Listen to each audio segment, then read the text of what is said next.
دے دیں اذان.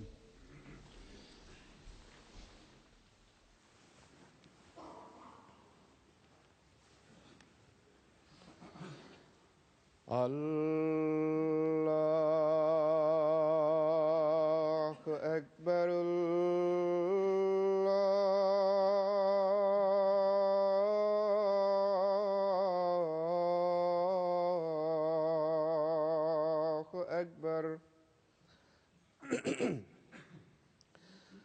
اللہ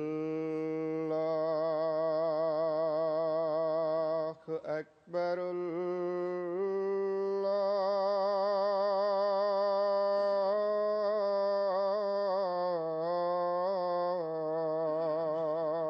اکبر أشهد أن لا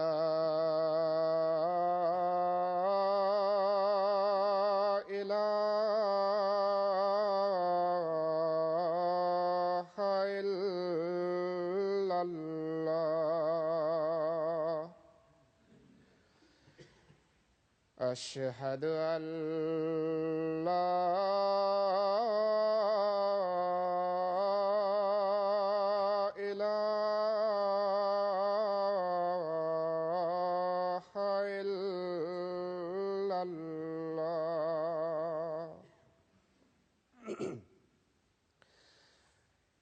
أشهد أن محمدًا رسول الله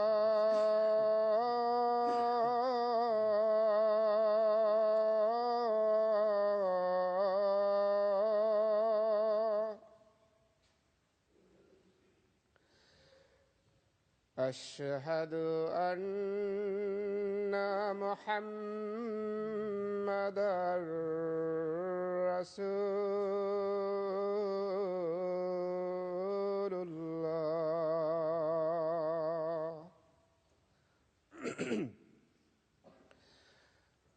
حي على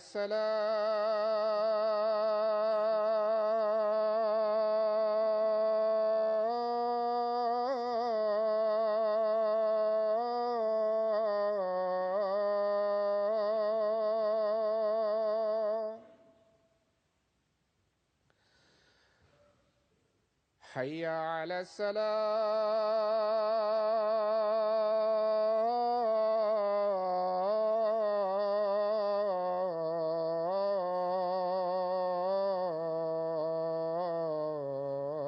الصلاة حي على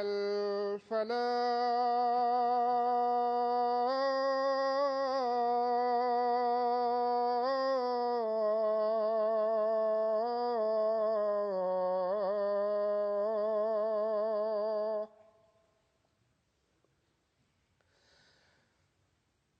حي على الفلاح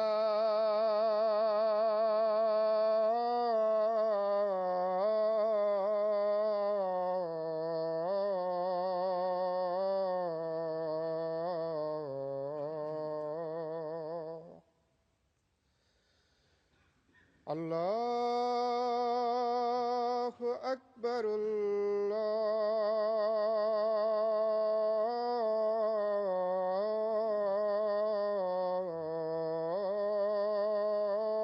الله أكبر لا إله إلا الله.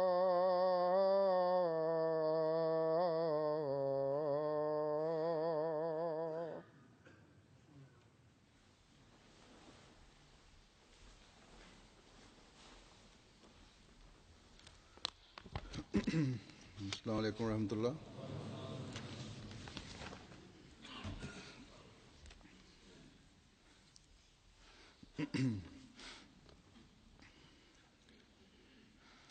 أشهد أن لا إله إلا الله وحده لا شريك له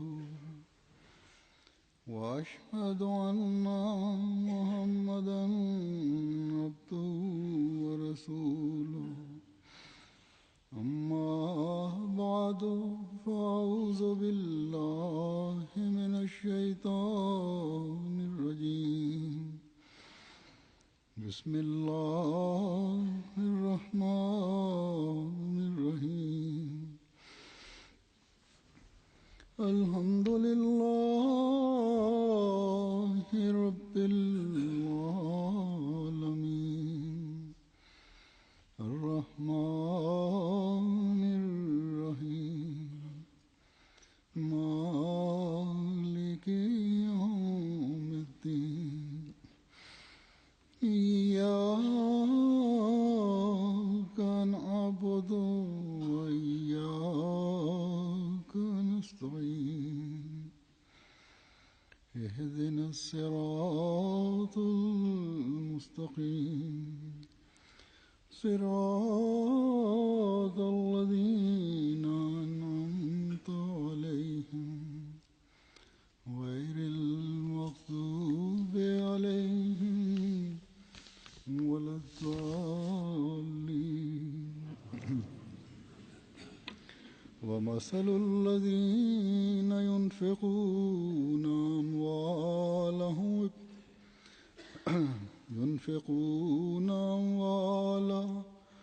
ابتغاء مرضات الله وتثبيتا من أنفسهم كمثل جنة بربوة أصابها وابل فآتت أكلها ضعفين فإن لم يصبها وابل فطل والله بما تعملون بصير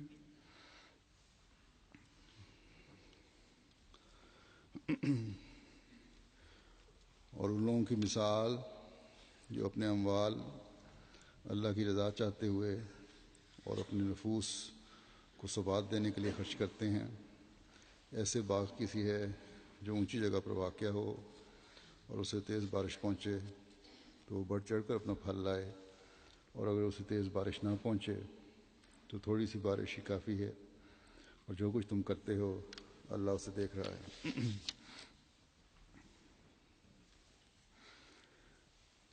آج دنیا میں بسنے والا ہر احمدی جس نے احمدیت کو سمجھا ہے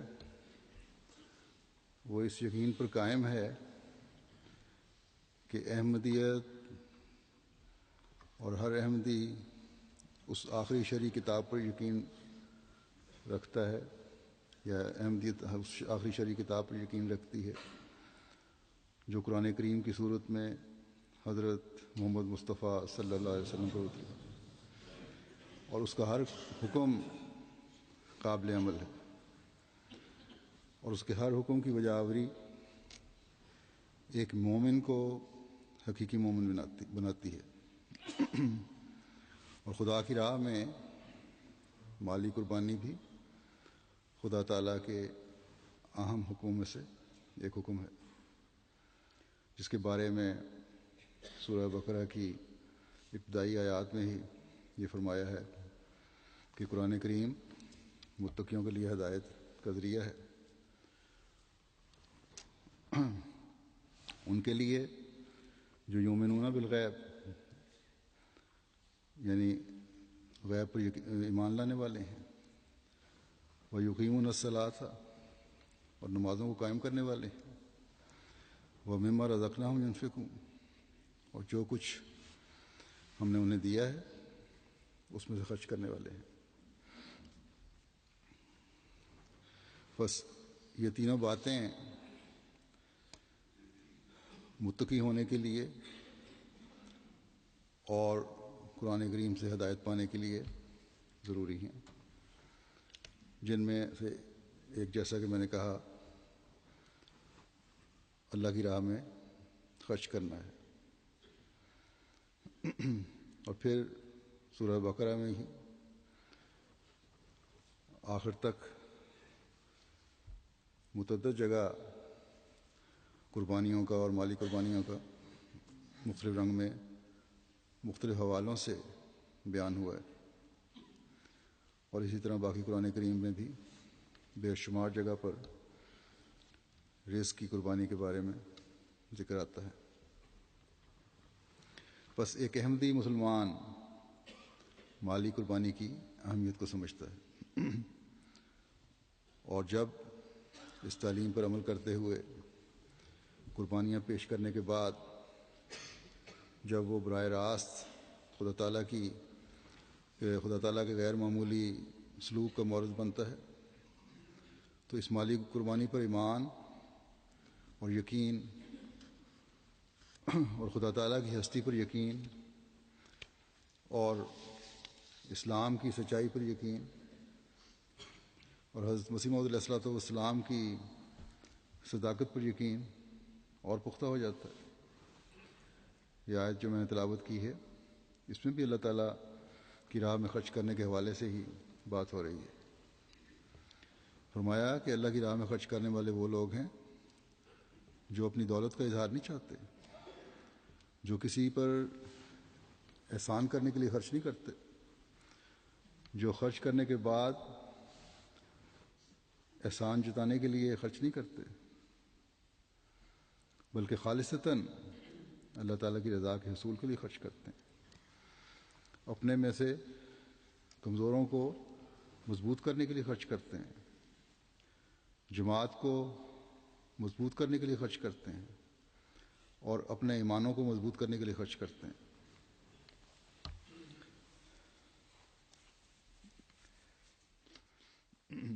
اللہ تعالیٰ کی رضا چاہنا اور اپنے نفس اور اپنے لوگوں کو ثبات دینے کی خواہش، مضبوط کرنے کی خواہش ہر شریف الطبع اور نیک فطرت کو ہوتی ہے اور ہو سکتی ہے۔ بد فطرت کو تو یہ خواہش نہیں ہو سکتی کبھی۔ ایسے لوگ جو اپنی ذات سے بالا تر ہو کے سوچتے ہیں، ان کو یہ خواہش ہوتی ہے۔ بس جو اپنی ذات سے بالا ہو کر سوچتے ہیں اور اللہ تعالیٰ کی رضا حاصل کرنے کی خواہش مند ہوں، ان کا خرچ کبھی دولت کے اظہار کے لیے نہیں ہوتا، نہ احسان کرنے اور احسان جتانے کے لیے ہوتا ہے۔ اور ایسے خرچ میں صرف دولت مند ہی شامل نہیں ہوتے، بلکہ غریب بھی شامل ہوتے ہیں۔ غریب بھی اللہ تعالیٰ کی رضا کے خواہش مند ہوتے ہیں، بلکہ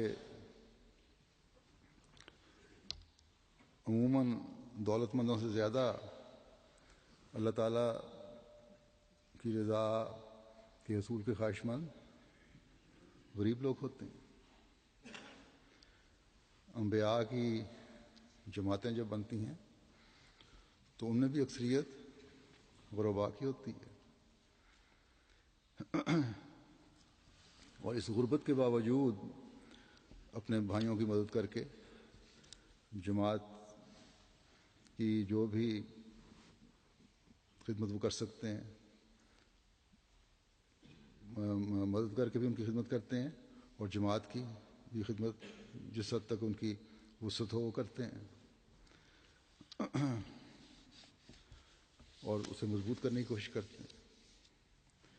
انفرادی طور پر ایک دوسرے کو مضبوط کرنے کی اعلیٰ ترین مثال ہمیں حضرت صلی اللہ علیہ وسلم کے صحابہ میں ہجرت مدینہ کے وقت نظر آتی ہے، کہ جب انصار نے مہاجرین کو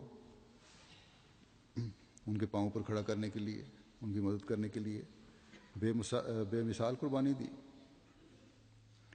پھر جماعتی طور پر بھی صحابہ کے نمونے ہی نظر آتے ہیں۔ جب بھی کسی مہم کے لیے حضرت صلی اللہ علیہ وسلم کی طرف سے چندے کی تحریک ہوئی، کسی مقصد کے لیے چندے کی تحریک ہوئی، جو کچھ پاس ہوتا اس کا بہترین حصہ اللہ تعالیٰ کی راہ میں دے دیتے۔ اللہ تعالیٰ نے اس آیت میں اللہ تعالیٰ کی راہ میں خرچ کرنے کی تحریک امیر اور غریب دونوں کو کی ہے۔ یہ تحریص ہر ایک کو دلائی ہے کہ اگر خدا کی راہ میں خرچ کرو گے تو اپنی اپنی طاقت اور حیثیت کے مطابق جو بھی کوئی خرچ کر رہا ہوگا اس کی اس قربانی کو دگنے پھل اسے ملیں گے۔ غریبوں کو بھی تسلی کروا دی کہ خالص ہو کر جو خرچ اللہ تعالیٰ کے لیے ہو اس کی رضا چاہتے ہوئے کیا جائے، خدا تعالیٰ ضرور اس کا بدلہ دیتا ہے، جس کے بارے میں دوسری جگہ قرآن کریم میں بھی بیان فرمایا ہوا ہے کہ 700 گنا یا اس سے بھی زیادہ خدا دے سکتا ہے۔ یہاں یہ کوئی شرط نہیں ہے کہ بڑی رقموں کو اور بڑی قربانیوں کو قبول کیا جائے گا، بلکہ اصل قربانی کی روح ہے جسے خدا تعالیٰ قبول کرتا ہے، بلکہ ہر عمل کی نیت ہے جسے خدا تعالیٰ قبول کرتا ہے۔ بعض اوقات یہ ہوتا ہے کہ بڑی قربانی کے مقابلے میں بظاہر چھوٹی سی قربانی زیادہ رتبہ پاتی ہے۔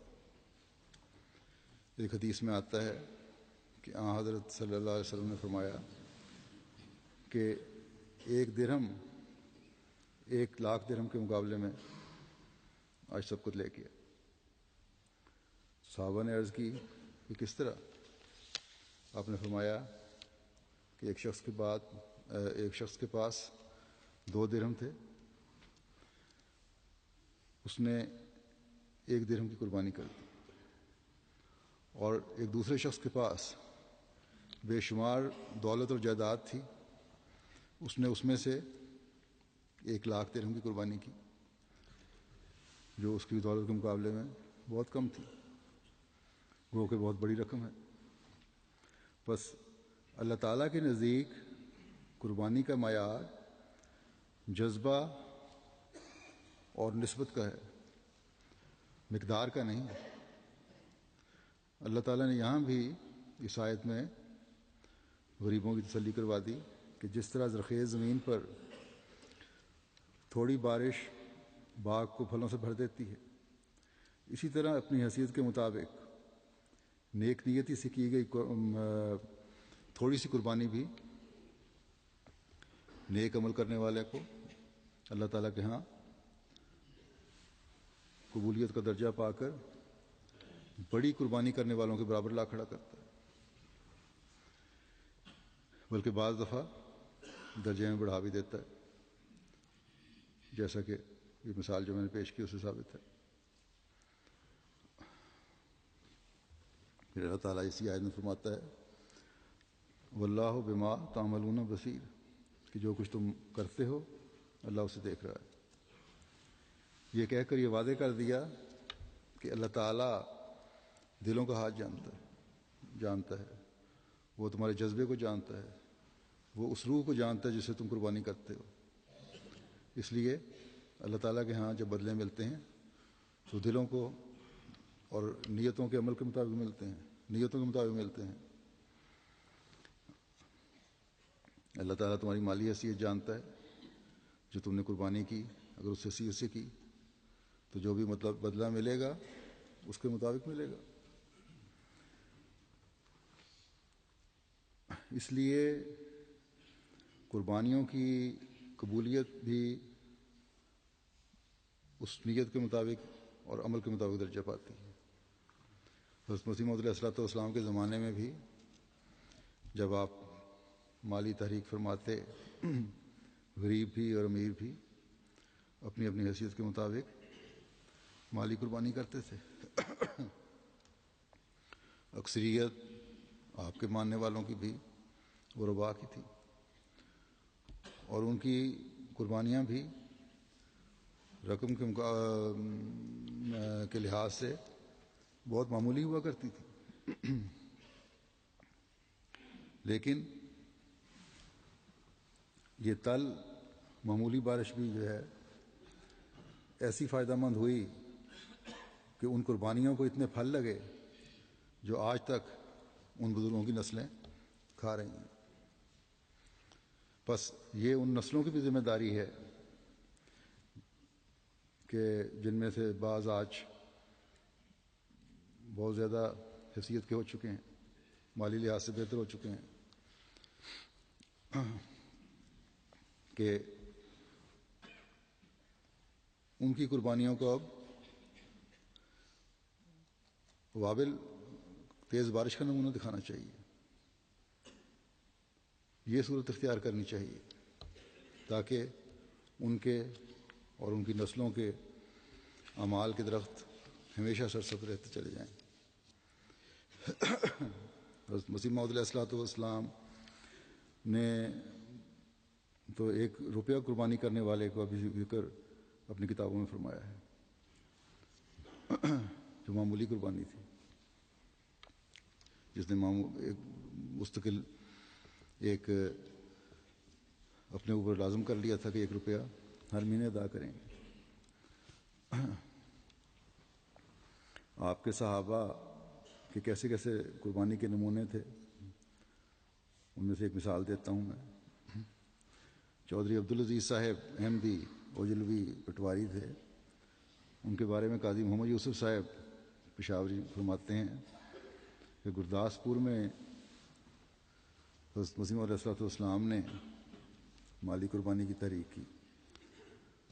چودھری عبدالعزیز صاحب پٹواری خود آ کر حضور علیہ السلام کی خدمت میں 100 روپیہ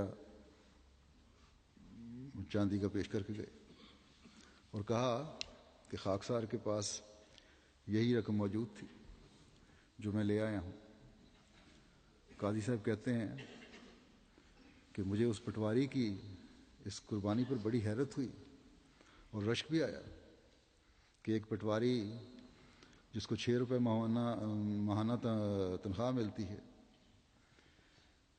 کس طرح اخلاص کے ساتھ اس نے قربانی پیش کی ہے. قاضی صاحب پھر لکھتے ہیں کہ خدا تعالیٰ نے اس کے اخلاص کے عوض اس پر بڑے فضل کیے، اس پر بڑے فضل کیے.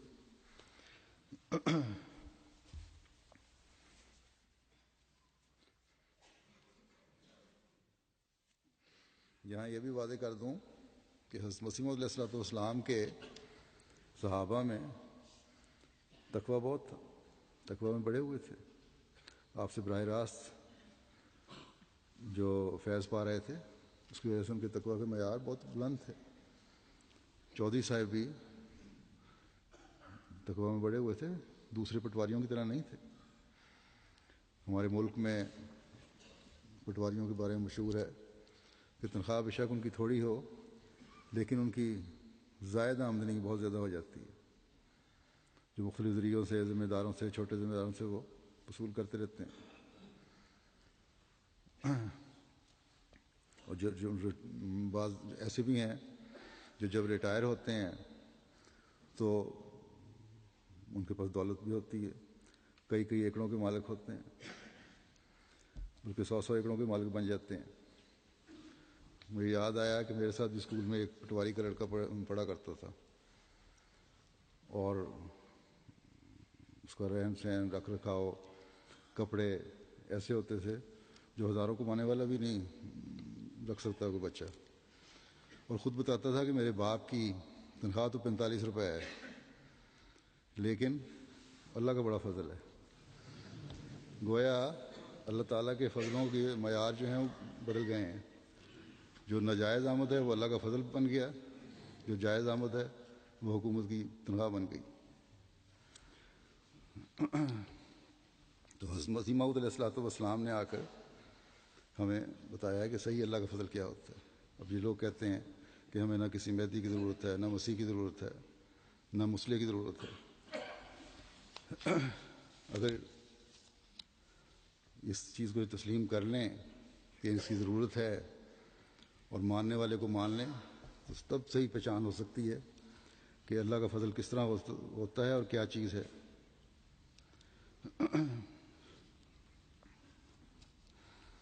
یہ تو احمدی کو پتہ ہے کہ خدا تعالیٰ کی خاطر ہر قسم کی قربانی کا کرنا اور اس کے نتیجے میں اللہ تعالیٰ کا فضل کس طرح ہوتا ہے. وابل ہو یا تل، تیز بارش ہو یا ہلکی بارش، بڑی قربانی ہو یا تھوڑی قربانی، دولت مند ہوں یا غریب، اللہ تعالیٰ کی رضا کی خاطر کی گئی قربانیاں دگنے پھل لاتی ہیں. جیسا کہ حضرت چودھری عبدالعزیز صاحب کے بارے میں حضرت قاضی محمد یوسف صاحب نے لکھا کہ اللہ تعالیٰ نے ان کے اس اخلاص کے بے انتہا پھل لگائے. تنخواہ کے ساتھ شاید تھوڑی سی ان کی زمین بھی ہو، اون پٹواری دیہاتوں میں رہنے والے ہوتے ہیں، کچھ نہ کچھ ذمہ دارہ ہوتا ہے جس کی آمد بھی ہوتی ہوگی، اس کی وجہ سے کچھ رقم بھی جمع کر لی ہوگی. وہ سب حضرت مسیح موعود علیہ السلام کے قدموں میں لا کے رکھ دی. ہمیشہ یاد رکھنا چاہیے کہ اللہ تعالیٰ کو کبھی پیسوں کی ضرورت نہیں ہوتی کہ بندوں سے پیسوں کی ضرورت ہو. اللہ تعالیٰ جب قربانی کے لیے فرماتا ہے تو بندے کو ثواب دینے کی خاطر. اور یہی حال اللہ تعالیٰ کے انبیاء کا ہوتا ہے. انہیں اس بات کی فکر نہیں ہوتی کہ اخراجات جو ہیں جماعت کے کس طرح پورے ہوں گے. اللہ تعالیٰ جب کام شروع کرواتا ہے، کسی کو بھیجتا ہے، تو اس کے لیے اسباب بھی مہیا فرما دیتا ہے. ظاہری تحریک ضرور انبیاء کرتے ہیں اور اس کے بعد خلفاء بھی کرتے ہیں، لیکن ضرورت پوری کرنے کا اللہ تعالیٰ نے وعدہ فرمایا ہوا ہے. حضرت مسیح موعود علیہ السلام سے بھی یہ وعدہ ہے. اس لیے آپ نے ایک جگہ اس بات کا اظہار بھی فرمایا ہے کہ اللہ تعالیٰ نے مجھے وعدہ فرمایا ہے کہ خرچ کے لیے رقم کہاں سے آئے گی. آپ نے فرمایا یہ تو بہت آئے گی، لیکن اس کو دیکھ کر تم لوگ دنیا دار نہ ہو جانا. یعنی انفرادی طور پر بھی جماعت کو خوشخبری دے دی کہ تم لوگوں کے میں کشائش پیدا ہوگی، اور جماعتی طور پر بھی کشائش پیدا ہوگی. بس جماعتی طور پر جو کشائش پیدا ہو تو جن کے ہاتھ میں خرچ ہے ان کو بھی ہمیشہ اس بات کا خیال رکھنا چاہیے کہ ہم کسی بھی قسم کا غیر ضروری خرچ نہ کریں. ہر پیسے کو سنبھال کے اور احتیاط سے خرچ کریں. غریب قربانی کر رہے ہیں یا امیر قربانی کر رہے ہیں، اس کو سوچ سمجھ کر خرچ کرنا یہ خرچ کرنے والوں کا کام ہے اور بہت اہم کام ہے، تاکہ جہاں وہ خدمت دین کر رہے ہیں، خدمت سلسلہ کر رہے ہیں، ان خرچوں کو سنبھال کر اللہ تعالیٰ کی رضا حاصل کرنے والے بھی بنے. حضرت مسیح موعود علیہ السلام نے قربانی کی جو روح جماعت میں پیدا کی ہے، اللہ تعالیٰ کے فضل سے اس میں جماعت ترقی کرتی چلی جا رہی ہے. صحابہ کی قربانیوں کے نمونے نئے آنے والے بھی زندہ رکھے ہوئے ہیں. دنیا کے دور دراز علاقوں میں جہاں بھی جماعتیں قائم ہو رہی ہیں، غریب لوگ ہیں لیکن مالی قربانیاں بھی کرتے ہیں. ہلکی بارش بھی ان کی قربانیوں کو پھلوں سے لاد رہی ہے، اور وابل کے نمونے بھی ہمیں نظر آتے ہیں. تیز بارش کی طرح مالی قربانیوں میں ان کے ہاتھ کھلے ہوئے ہیں، اور اس کے نتیجے میں اللہ تعالیٰ کے فضلوں کی بارش ان کے کاروباروں کو کئی گنا بڑھاتی چلی جا رہی ہے. اس وقت میں نے چند واقعات لیے ہیں جو آپ کے سامنے پیش کرتا ہوں.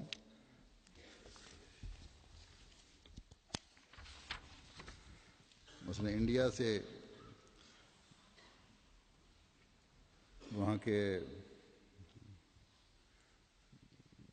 ناظم وقفی لکھتے ہیں کہ گزشتہ سال 2010 کہتے ہیں میں گجرات کے دورے پہ گیا تو وہاں گاندھی دھام کے ایک جگہ ہے، اس کے ایک دوست کے پاس جب وقف عید کا چندہ لینے گیا تو ان کا چندہ وقف عید اس وقت 13,000 روپے تھا، اور کہتے ہیں میں ان کے مالی حالات جانتا تھا، تو میں نے ان تحریک کی کہ اللہ تعالیٰ نے آپ کو بہت نوازا ہے، آپ اپنا وعدہ 50,000 روپے کر دیں۔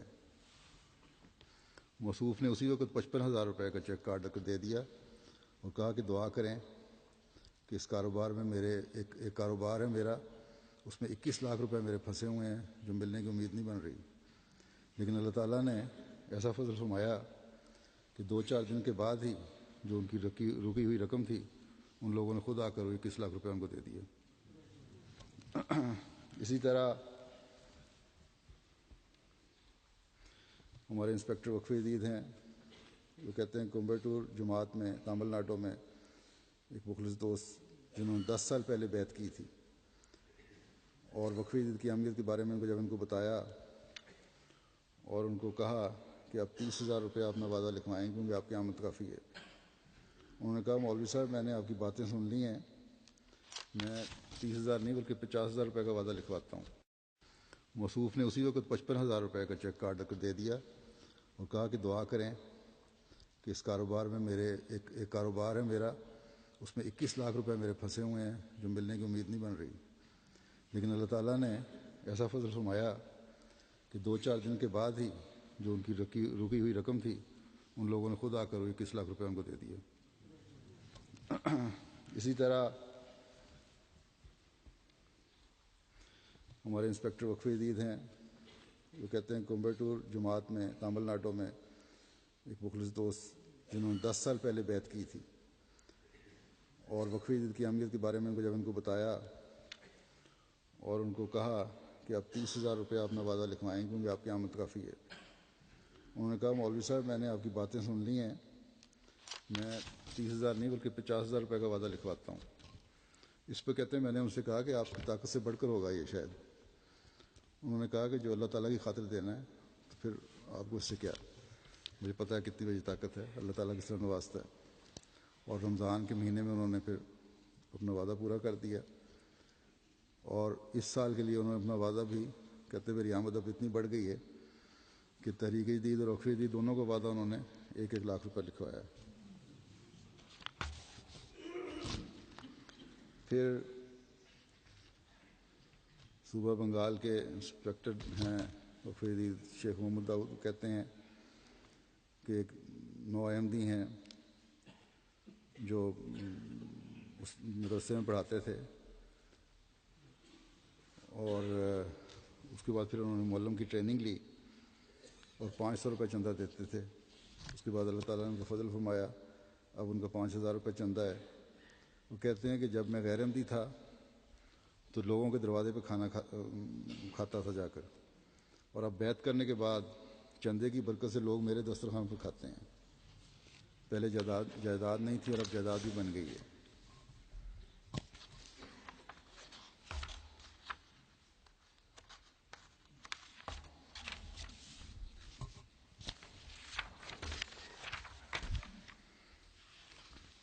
پھر تامل ناڈو کی جماعت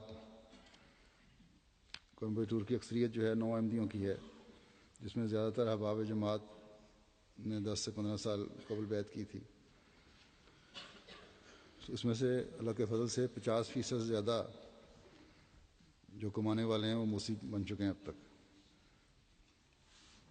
چند سال پہلے ایک شخص نے بیعت کی اور اللہ تعالیٰ نے ان کو توفیق دی کہ چندے میں غیر معمولی اضافہ کیا، اور وہ کہتے ہیں کہ اللہ اس کی وجہ سے اللہ تعالیٰ نے میرے کاروبار میں اضافہ کر دیا ہے، اور میرے غیر جماعت رشتہ دار حیران ہیں کہ تمہارے پاس اتنا پیسہ کہاں سے آ رہا ہے۔ میں ان کو یہی کہتا ہوں کہ جو بھی ہے اللہ تعالیٰ کا فضل ہے اور احمدیت کی برکت۔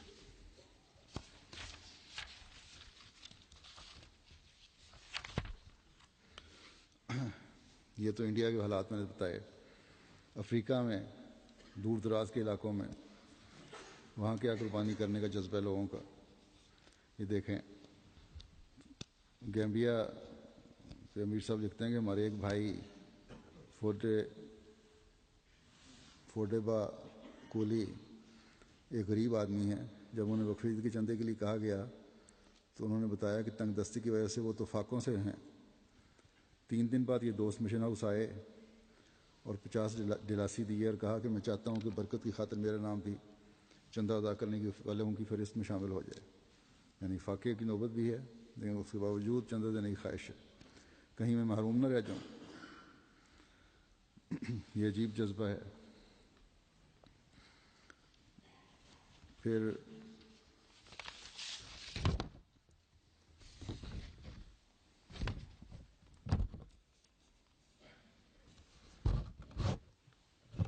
ایک اور صاحب تھے, اس طرح انہوں نے بھی کہا میں بہت غریب ہوں, ضرورت مند ہوں, میرے پاس کچھ نہیں, لیکن 100 ڈلاسی دیا.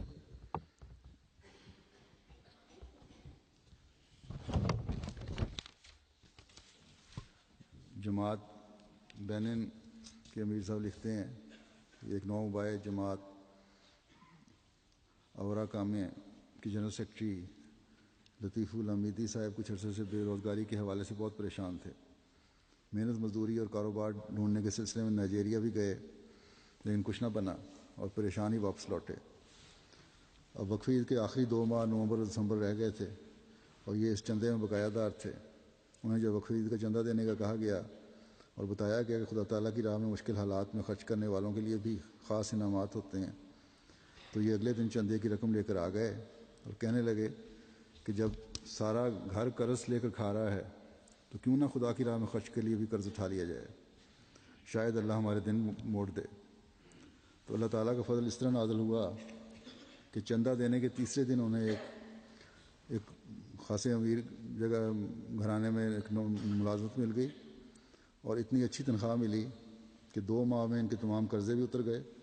انہوں نے ایک موٹر سائیکل بھی خرید لی اور ہر جگہ اب یہ کہتے ہیں کہ میرے چندے کی برکت ہے. بینین سے ہی جماعت اورا کام میں جو پہلے بتایا تھا, وہ کہتے ہیں وہاں مولم صاحب گئے چندہ لینے کے لیے, تو اس علاقے کے بہت سے لوگوں نے جو جگہ ہے اورا کام میں, اس کے صدر جماعت کے لوگوں نے پیسے دینے تھے اور یہ بہت بڑی رقم بنتی تھی, مگر کافی عرصے سے ادھار دینے والے رقمیں نہیں دے رہے تھے, جس کی وجہ سے صدر صاحب اور ان کے گھر کے بعض افراد نے اپنا وقفہ عید کا چندہ مکمل ادا نہیں کیا.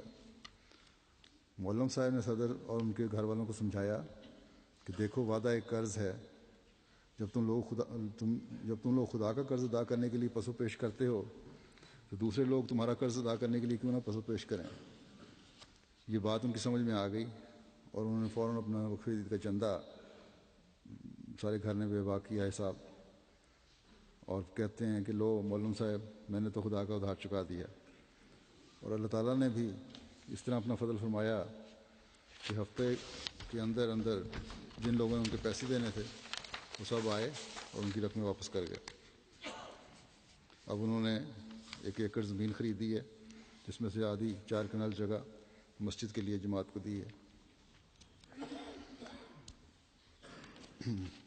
مبلغ نائجیریا بیان کرتے ہیں کہ لوکوجا جماعت کی ایک خاتون اسود حبیب صاحبہ بتاتی ہیں کہ میں اپنے گھر میں کپڑوں کی دکان چلاتی ہوں, گارمنٹس کی, لیکن اب میرے شوہر نے اسکول کھولا ہے جس کی وجہ سے میرا زیادہ وقت اسکول کے کاموں میں گزرتا ہے, اور اسکول بھی گھر سے دور ہے جس کی وجہ سے دکان کے کام میں آمدنی کم رہی. یہ بات میرے لیے پریشان کن تھی. ایک دن مربی صاحب نے چندہ وقفہ عید میں قربانی کی تحریک کی اور مجھ سے جتنا ہو سکتا تھا میں نے اس میں ادا کر دیا. اسی دن چند گھنٹوں کے بعد جب میں اپنی گارمنٹس کی دکان کھولی تو اتنی سیل چند گھنٹوں میں ہوئی جو پہلے ہفتوں میں نہیں ہوتی تھی. یہ صرف خدا کی راہ میں چندہ دینے کی برکت ہے جس نے مجھے اتنا نوازا. ودگو ریجن کے مبلغ لکھتے ہیں جیالو سیکو صاحب جو یہاں کے گاؤں کے رہنے والے ہیں, انہوں نے گزشتہ سال بیعت کی ہے اور بیعت کے بعد انہوں نے فوراً چندہ دینا شروع کر دیا, اور اس چندے کی برکت سے اللہ تعالیٰ نے اس مخلص 9 بھائی کو ایسی برکت سے نوازا کہ اس کی فصل اسی سال گزشتہ سال کی نسبت 2 گنا ہو گئی, اور اب انہوں نے وقفہ عید میں دوبارہ اناج کی صورت میں چندہ دیا.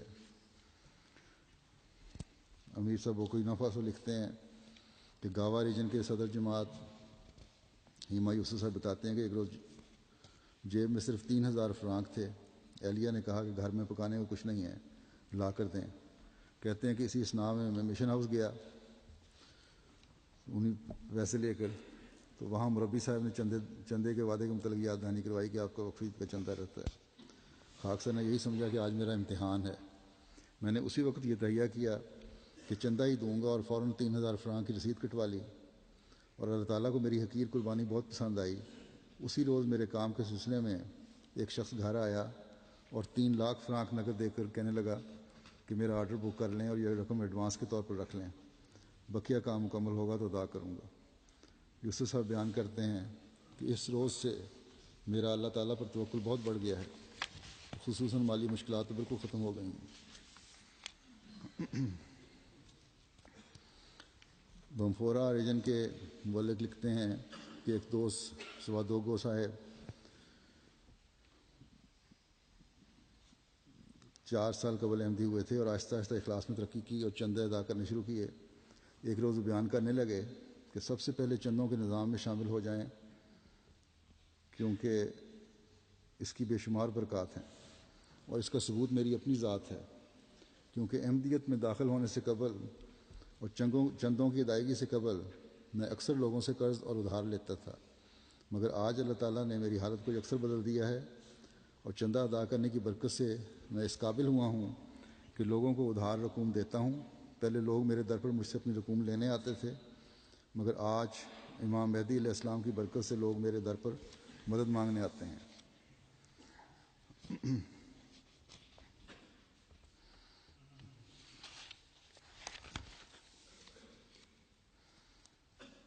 نائجر میں ایک غریب اور پسماندہ ملک ہے. ان لوگوں کو لینے کی عادت تو ہے، دینے کی نہیں، لیکن خدا تعالیٰ کا خاص فضل ہے کہ جہاں بھی تبلیغ کی جاتی ہے وہاں مالی قربانی کے نظام کے بارے میں جب بتایا جاتا ہے، جس کے نتیجے میں لوگ مالی قربانی کی طرف توجہ کر رہے ہیں. کئی دیہات ایسے ہیں جہاں پہلی دفعہ تبلیغ کی اور انہوں نے پہلے ہی دن کچھ نہ کچھ چندہ دیا. مولک لکھتے ہیں کہ امسال خدا تعالیٰ کے فضل سے وقف جدید کی مالی قربانی میں نائجر کی 100% جماعتیں شامل ہو چکی ہیں، اور گزشتہ سال وقف جدید میں شاملین کی تعداد 1,478 تھی، جبکہ امسال یہ تعداد بڑھ کے 17,706 ہے، یعنی 16,228 کا نوائن کا اضافہ ہوا ہے وقف جدید میں.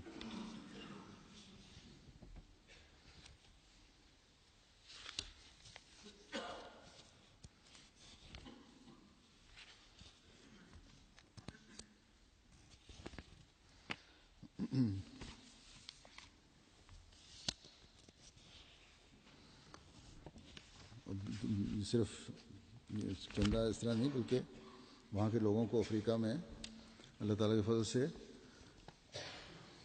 بہت بڑھ کر دوسری مالی قربانیاں بھی کرنے کی توفیق مل رہی ہے. لیگس کے ایک مخلص احمدی ہیں الحاجی ابراہیم الحسن، انہوں نے اپنا نیا گھر بنایا اور اس سے ملحق ایک مسجد اور 3 فلیٹ پر مبنی ایک عمارت بنائی. مسجد کے بارے میں ان کا ارادہ تھا کہ وہ اس کو جماعت کے حوالے کر دیں گے. کہتے ہیں کہ ابھی میں اپنے اس نئے گھر میں شفٹ نہیں ہوا تھا کہ ایک رات خواب میں دیکھا کہ حضرت خلیفۃ المسیح اول میرے اس نئے گھر میں تشریف لائے ہیں، اور آپ کے بعد خلیفہ ثانی اور خلیفہ ثالث اور خلیفہ مسیح رابع اور خلیفہ خامس سب تشریف لائے، اور سب نے آخر میں حضرت مسیح موعود علیہ السلام تشریف لائے. آمد کے بعد حضور علیہ السلام فرماتے ہیں کہ یہی اس گھر کے افتتاح کی تقریب ہے اور کوئی افتتاح کی تقریب نہیں ہوگی. اس کے بعد جامعہ سے ملحق عمارت جس میں 3 فلیٹس بنائے تھے، اس کے بعد مسجد سے ملحق عمارت جس میں 3 فلیٹس بنائے تھے، ان میں سے ایک فلیٹ میں آپ علیہ السلام تشریف لے گئے اور فرمایا کہ یہ بھی مسجد کے ساتھ ہی جماعت کو دے دیں. کہتے ہیں اس کے بعد میری آنکھ کھل گئی اور میں نے ارادہ کر لیا کہ فلیٹ بھی مسجد کے ساتھ ہی جماعت کو بطور مشن ہاؤس دے دوں گا.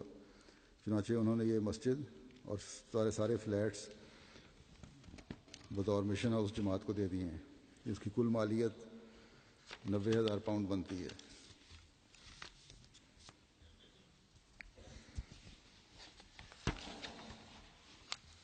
ٹوگو کے مبلغ لکھتے ہیں کہ نوچے ریجن کے ایک گاؤں جہاں کچھ عرصے قبل احمدیت کا نفوذ ہوا تھا، چندے کا آغاز ایک عجیب واقعے سے ہوا۔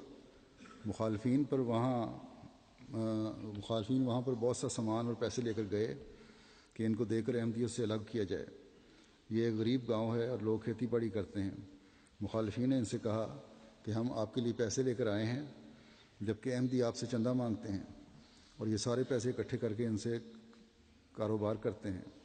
گاؤں والوں نے جواب دیا کہ تم لوگ جھوٹ بولتے ہو، تم ہمیں پیسے دینے آئے ہو تاکہ ہم ایمان سے ہٹ جائیں، اور احمدی ہم سے چندہ مانگتے ہیں تاکہ ہمارے ایمان مضبوط ہوں، اور پھر وہ ہمیں قرآن کی تعلیم بتاتے ہیں کہ ہر مسلمان کو خدا کی راہ میں کچھ نہ کچھ خرچ کرنا چاہیے، اور ہم جانتے ہیں کہ احمدی اس چندے سے اسلام کی خدمت کرتے ہیں، کھا پی نہیں جاتے، یہ کاروبار نہیں کرتے۔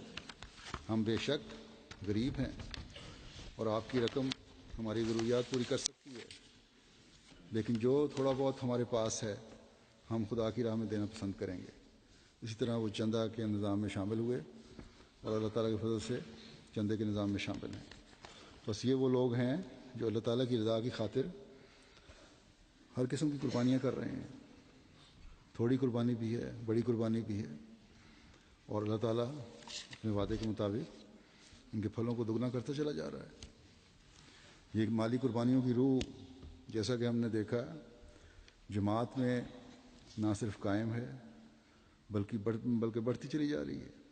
نئے ہونے والے احمدی بھی اس میں بڑھتے چلے جا رہے ہیں۔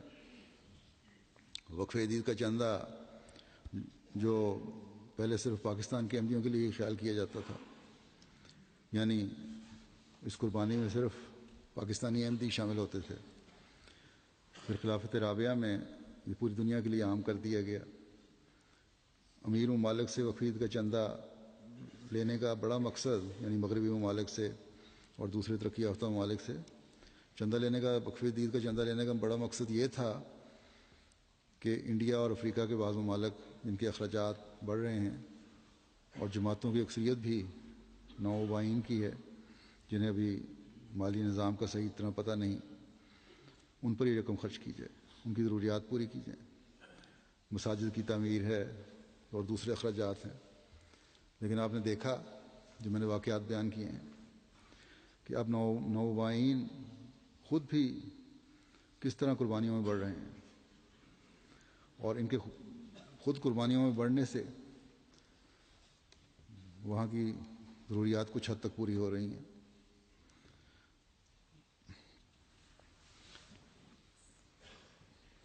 اب ان کے لیکن یہ ساتھ وہاں ضروریات پوری ہو رہی ہیں، لیکن ساتھ ساتھ نئے مشن بھی کھل رہے ہیں۔ اس لیے امیر ممالک سے یا مغربی ممالک سے جو وقف عید کا چندہ لیا جاتا ہے، اب دوسرے نئے منصوبوں میں خرچ کیا جائے گا جہاں اور مزید ضروریات بڑھ رہی ہیں۔ مساجد بن رہی ہیں، مشن ہاؤسز بن رہے ہیں، لٹریچر چھپ رہا ہے۔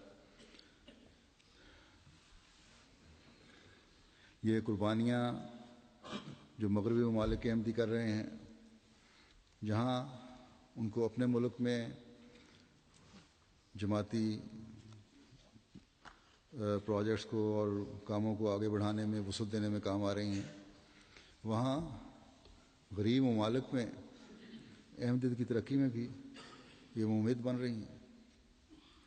اور یوں امیر ممالک قربانی کرنے والے جو ہیں لوگ، امیر ممالک قربانی کرنے والے لوگ انفرادی طور پر بھی جو معمولی قربانی کر رہے ہیں، بحیثیت جماعت ان کی قربانی تیز بارش کے نتائج پیدا کر رہی ہے۔ اللہ تعالیٰ ہمیشہ اسے قبول فرماتا رہے۔ جیسا کہ سب جانتے ہیں کہ 1 جنوری سے وقف عید کا سال شروع ہوتا ہے، اور جو مثالیں میں نے دیں وقف عید کی زیادہ تر واضح ہے کہ آج کے خطبے میں وقف عید کا نئے سال کا اعلان کیا جائے گا اور گزشتہ سال کے کچھ اعداد و شمار پیش کیے جائیں گے۔ اللہ کے فضل سے وقف عید کا یہ 53واں سال ہے جو 31 دسمبر کو ختم ہوا ہے۔ الحمدللہ کہ بڑے اللہ تعالیٰ کے فضل ہوئے اس سال میں، اور وقف عید میں جماعت کو 41,83,000 سے اوپر کی پاؤنڈ سے اوپر کی قربانی پیش کرنے کی توفیق ملی، اور گزشتہ سال کے مقابلے میں یہ قربانی اللہ کے فضل سے 6,64,000 سے زائد ہے۔ اور اس میں قربانی کے لحاظ میں حسب معمول حسب سابق پاکستان تو پہلے نمبر پہ ہے ہی، اس کے بعد امریکہ ہے، اور پھر یو کے ہے، پھر جرمنی ہے۔ یو کے نے بھی اللہ تعالیٰ کے فضل سے گزشتہ سال کے مقابلے میں 1,00,000 پاؤنڈ کا اضافہ کیا ہے، اور جرمنی نے بھی یو کے سے اوپر آنے کے لیے پوری کوشش کی ہے اس دفعہ تو وقف عید نے، اور 2,00,000 یورو سے زائد وصولی کی ہے، لیکن پوزیشن گزشتہ سال والی ہے۔ پھر کینیڈا ہے، پھر انڈیا ہے، پھر آسٹریلیا ہے، آسٹریلیا کی ایک پوزیشن اوپر آ گئی ہے، انڈونیشیا ہے، بیلجیم ہے، اور 10ویں نمبر پر سوئٹزرلینڈ ہے۔ اور مقامی کرنسی کے لحاظ سے زیادہ گزشتہ سال کے مقابلے پر زیادہ وصولی کرنے والی 5 جماعتیں، نمبر 1 جرمنی ہے جس نے 33% اضافہ کیا ہے، پھر بھارت ہے نمبر 2 پہ، پھر امریکہ ہے، پھر آسٹریلیا ہے، پھر بیلجیم ہے۔ فی کس ادائیگی کے لحاظ سے امریکہ پہلے نمبر پہ ہے، جن کی 81 پاؤنڈ سے اوپر فی کس چندہ ہے، پھر سوئٹزرلینڈ ہے 48 پاؤنڈ، اور نیچے پھر آئرلینڈ ہے، پھر یو کے ہے، پھر جاپان ہے۔ فرانس، کینیڈا، اسپین وغیرہ نے بھی کوشش کی ہے کافی۔ افریقہ میں وصولی کے لحاظ سے پہلی 5 جماعتوں میں گھانا ہے، نائجیریا ہے، پھر ماریشس، چوتھے نمبر پہ بورکینا فاسو، اور 5ویں بینین۔ اس سال وقف عید کا چندہ ادا کرنے والی تعداد میں 25,000 کا اضافہ ہوا ہے۔ اسی طرح مجموعی تعداد 6,00,000 سے اوپر ہے، لیکن جیسا کہ میں نے کہا نائجر نے اس دفعہ کوشش کی ہے، تو انہوں نے، حالانکہ چھوٹی سی جماعت ہے اور بالکل نئی جماعت ہے، 16,000 شاملین کا اضافہ کر لیا ہے۔ اگر باقی جماعتیں افریقہ کی کوشش کریں تو یہ اضافہ بہت زیادہ ہو سکتا ہے۔ گھانا اور نائجیریا کو تو میں کہتا ہوں اگلے سال کے لیے کم از کم اضافی ٹارگٹ جو ہے وہ 50,000 افراد کا رکھیں، اور ان کی گنجائش ہے، یہ ہو سکتا ہے اللہ تعالیٰ کے فضل سے۔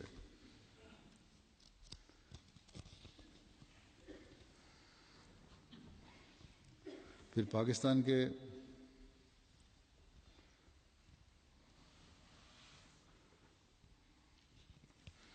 جو نتائج ہیں اس کے لحاظ سے اول لاہور ہے، کراچی ہے، اور روا ہے۔ اور روا اور کراچی کا اتنا معمولی فرق ہے کہ اگر روا کو پہلے پتہ ہوتا تو شاید کوئی ایک آدمی ادا کر دیتا، شاید 4-5 ہزار روپے کا فرق ہے۔ بالغان میں 10 اضلاع سیالکوٹ، راولپنڈی، فیصل آباد، اسلام آباد، شیخوپورہ، گوجرانوالہ، سرگودا، ملتان، گجرات اور عمرکوٹ۔ اطفال میں اول لاہور، دوم کراچی، سوم روا۔ اس کے اضلاع اطفال کے پہلے 10 سیالکوٹ، راولپنڈی، اسلام آباد، شیخوپورہ، فیصل آباد، گوجرانوالہ، نارووال، گجرات، عمرکوٹ، اور 10ویں نمبر پہ حیدرآباد۔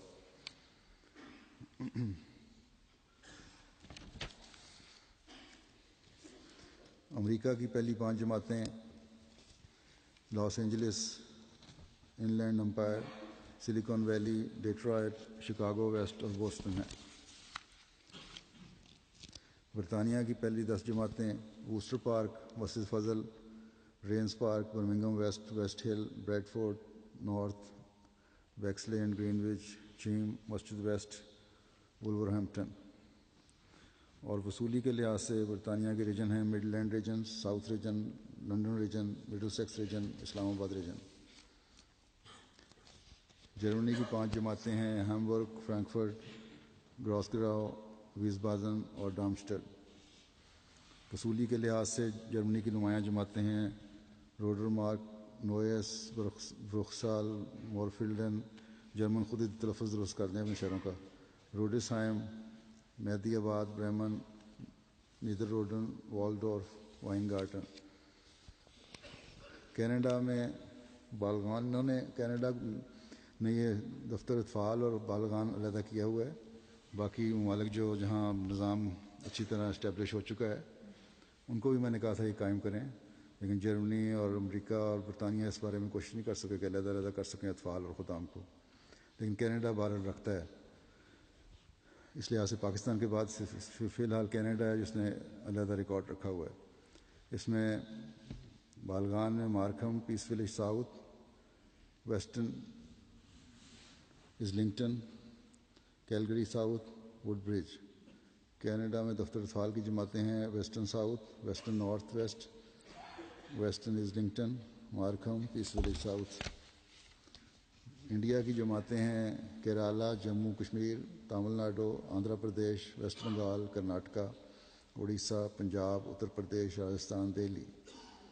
اور نمایاں جماعتیں ان کی ہیں کالی کٹ. صوبے تو پہلے میں نے صوبے بیان کیے تھے، اور اب جماعتیں ہیں کالی کٹ، کنانور ٹاؤن، حیدرآباد، قادیان، چنائی، کلکتہ، کیرلائی، بنگلور، پنجگاڑی، کومبٹور، آسنور. اللہ تعالیٰ اس نئے سال میں قربانی کرنے والوں کو کی توفیق کو بھی بڑھائے. جنہوں نے گزشتہ سالوں میں قربانیاں کی ہیں ان کے اموال و نفوس میں بے انتہا برکت ڈالے،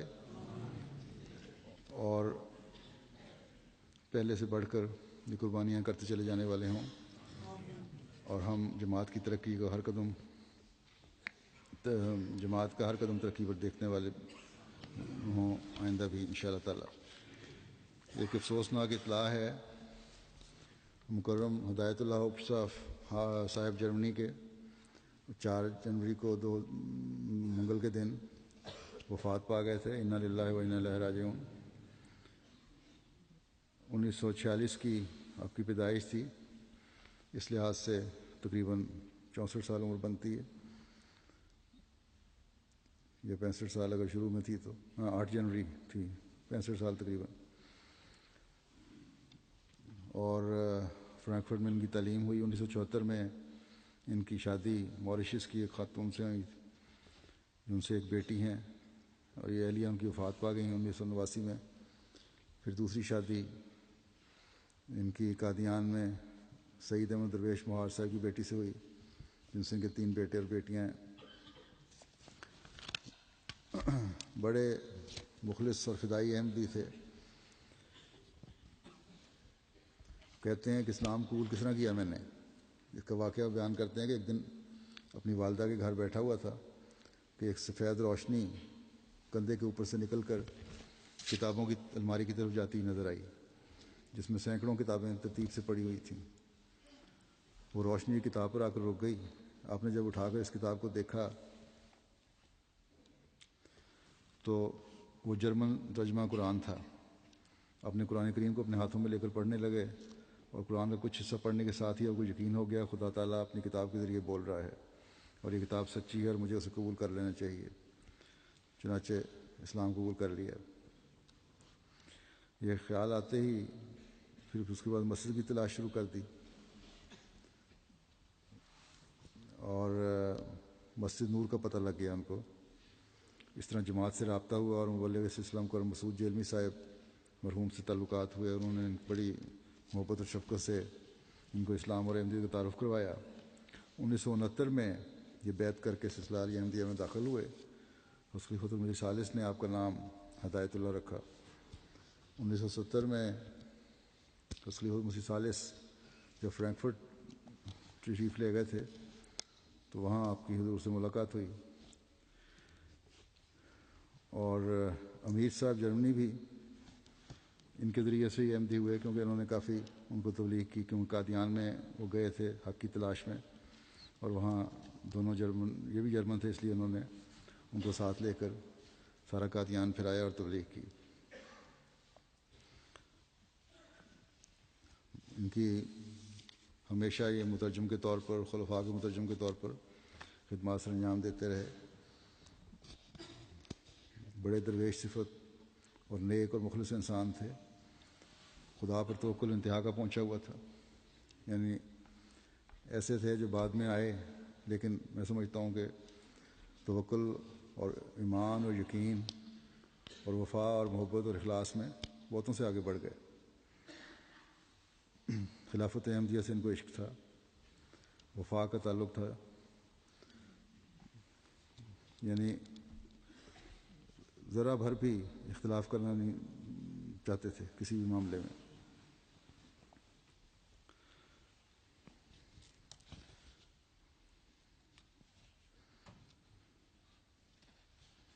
اگر ایم ٹی اے پہ خطبہ وغیرہ آ رہا ہوتا یا کوئی پروگرام خلیفہ وقت کا آ رہا ہوتا تو فوراً طور پر بچوں کو چپ کرا دیتے اور خاموشی سے سننے کا کہتے اور خود بھی سنتے.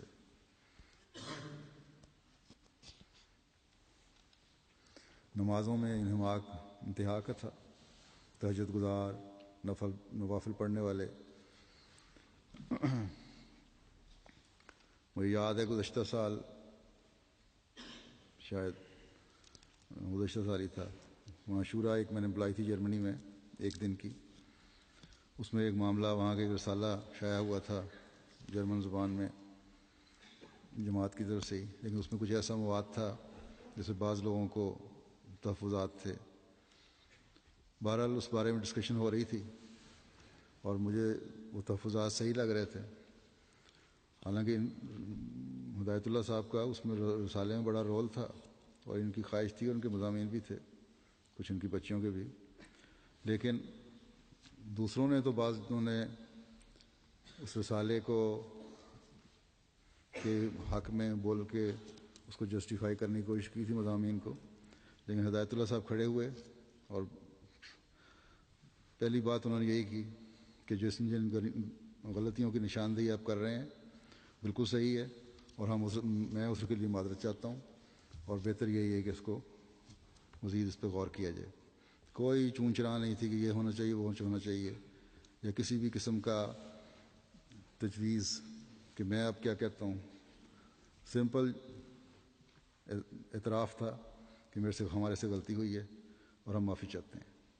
تو یہ روح تھی ان کے اندر. اسی ایک سال میں بڑی عید وہاں کی ہے تو بڑا خاص طور پہ زور دے کے مجھے گھر بلایا اپنے, اور پھر اپنے گھر کا ہر کمرہ دکھایا, اپنی لائبریری دکھائی, اور سارا گھر تو خوش تھا ہی. ان کی جو خوشی تھی وہ دیکھنے والی تھی, جو باقیوں سے ممتاز کر رہی تھی ان کو. خدمت دین کی اللہ تعالیٰ نے ان کو بڑی توفیق عطا فرمائی ہے. جرمن زبان میں اسلام کے بارے میں کافی کتب لکھی ہیں.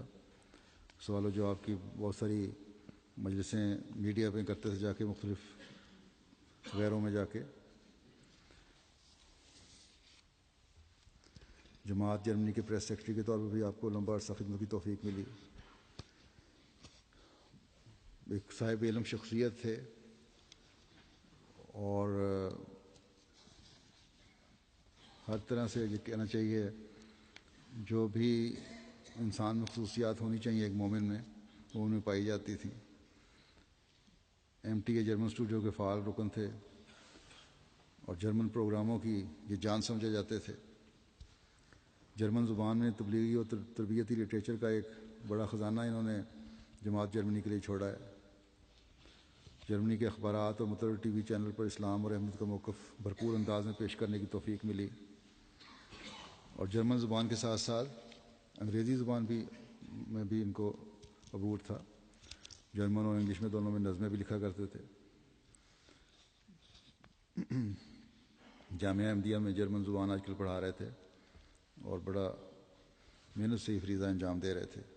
جیسا کہ میں نے کہا کہ نظمیں لکھتے تھے, بڑے اچھے شاعر تھے. ان کی شاعری کی کتب بھی شائع ہوئی ہیں, تقاریر بھی جلسے پہ کیا کرتے تھے. قرآن کریم سے انہیں بے انتہا محبت تھی. اللہ تعالیٰ کی ذات پر بے انتہا اعتماد تھا. کسی مشکل یا پریشانی میں ایک ہی جواب ہوتا تھا کہ دعا کرو. نمازوں کی 5 وقتہ ادائیگی کے علاوہ نوافل اور تہجد کی طرف بھی تھا. مالی قربانی کی طرف بھی توجہ رہتی تھی. ان کی بیٹی نے مجھے لکھا کہ کئی دفعہ کوئی مسئلہ ہوتا تھا تو پہلا جواب ان کا یہ ہوتا تھا کہ خلیفہ وقت کو خط لکھو دعا کے لیے اور خود دعاؤں میں جٹ جاؤ, اس کا ایک ہی حل ہے.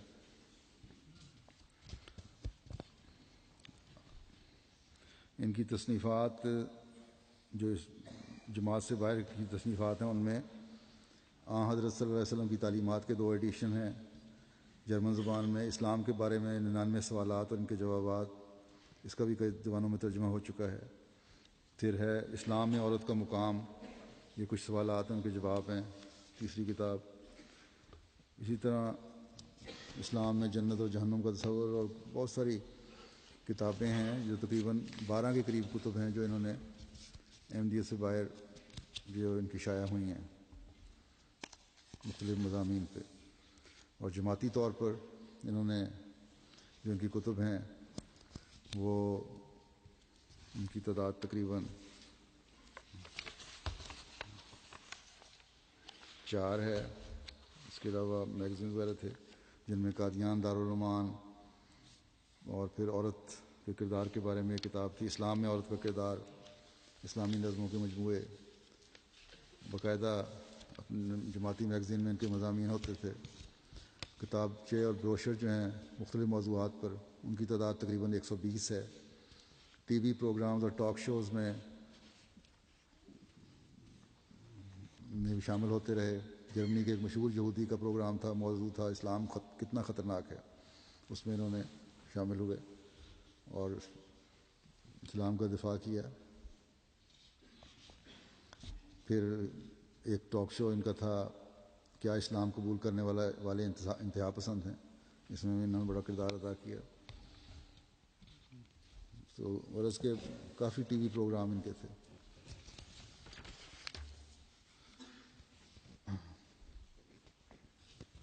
قومی بین الاقوامی سیاستدانوں اور اہم دانشوروں اور ادیبوں و فنکاروں سے، آپ کے صحافیوں سے رابطے بھی تھے۔ اسلام کے ناقدین کے علاوہ اخباروں، رسالوں اور پبلشروں سے بھی رابطے رہتے تھے۔ بڑے اخبارات، جرمنی کے بڑے روزنامے ہیں جن میں آپ کے مضامین چھپتے رہے۔ آپ کی وفات پر جرمنی کے 16 اخبارات نے خبر دی ہے اور کئی بڑے قومی اخبارات شامل ہیں۔ بہت سے مضامین میں آپ کو مسلمان ہونے والے سب سے مشہور شخصیت کے طور پر پیش کیا گیا۔ ہیسن صوبہ کے وزیر برائے مذہبی ہم آہنگی نے آپ کے بارے میں لکھا ہے کہ آپ اسلام اختیار کرنے والوں میں سب سے مشہور شخصیت تھے۔ فرینکفرٹ نیو پریس نے لکھا ہے کہ آپ ایک شاعر اور مبلغ تھے۔ ادب کے نوبل انعام یافتہ گونٹر گراس نے آپ کو 1960 کی دہائی کے عظیم مصنفین میں شمار کیا ہے۔ آخری نظم میں آپ نے جو لکھی تھی وہ حضرت صلی اللہ علیہ وسلم کا نہایت ادب سے شکریہ ادا کرتے ہیں کہ آپ صلی اللہ علیہ وسلم کی بدولت مجھے سچے اور پاک دین کو قبول کرنے کی سعادت نصیب ہوئی اور صراط مستقیم پر چلنے کی توفیق ملی۔ اللہ تعالیٰ ان کے درجات بلند سے بلند تر کرتا چلا جائے۔ آپ کی جیسا کہ میں نے بتایا کہ ایک اہلیہ ہیں اور بچے ہیں 8، اللہ تعالیٰ ان کا بھی نگہبان ہو، ہمیشہ اپنی حفظ و امان میں رکھے۔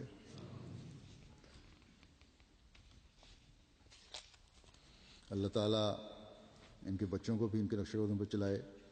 بچیاں تو ہیں 1-2 جو جماعت کی خدمات کر رہی ہیں، تمام بچے ان کی خواہش کے مطابق جماعت کے خادم بنے، اور جو وفا کا تعلق انہوں نے رکھا جماعت کے ساتھ اور خلافت کے ساتھ، اللہ تعالیٰ ان کے بچوں کو بھی اس میں بڑھاتا چلا جائے۔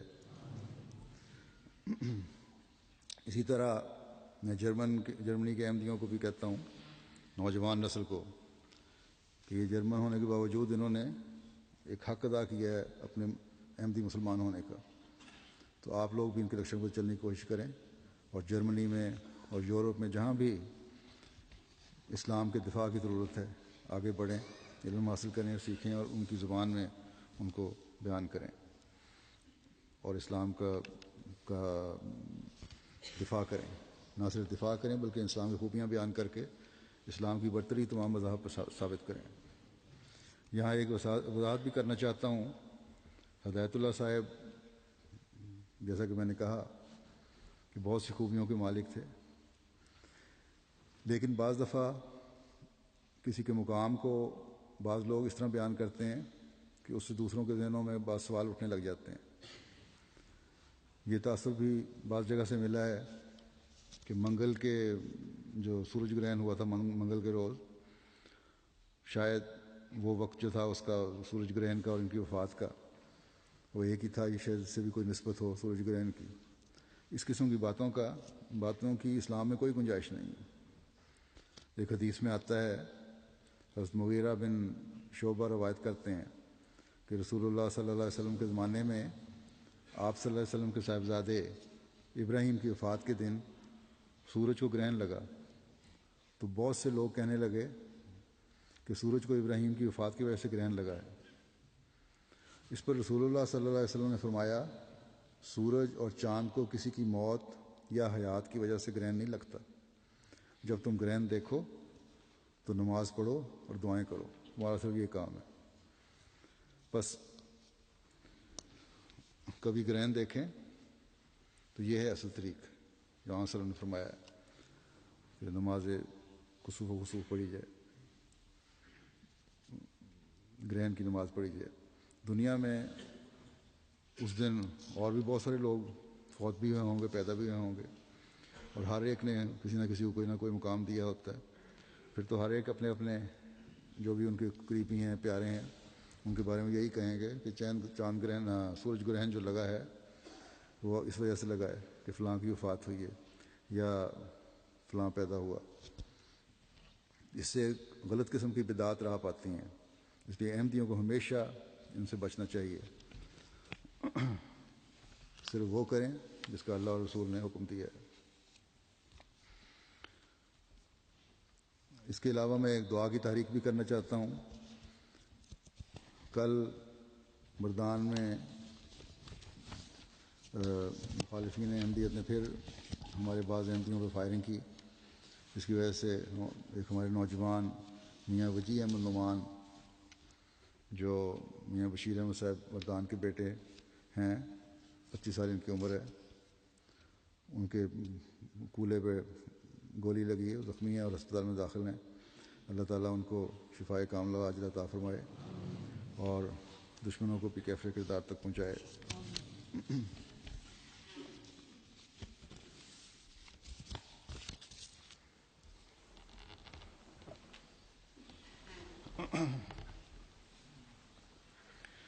الحمد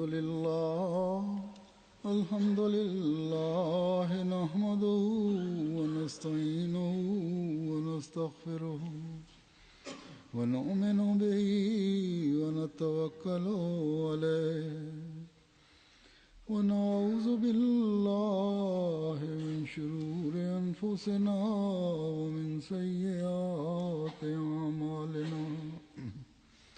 من يهده الله فلا مضل له ومن يضلل فلا هادي له. ونشهد أن لا إله إلا الله ونشهد أن محمدا عبده ورسوله. عباد الله رحمكم الله، إن الله يأمر بالعدل والإحسان وإيتاء ذي القربى وينهى عن الفحشاء والمنكر والبغي يعظكم لعلكم تذكرون. اذكروا الله يذكركم وادعوه يستجب لكم ولذكر الله أكبر.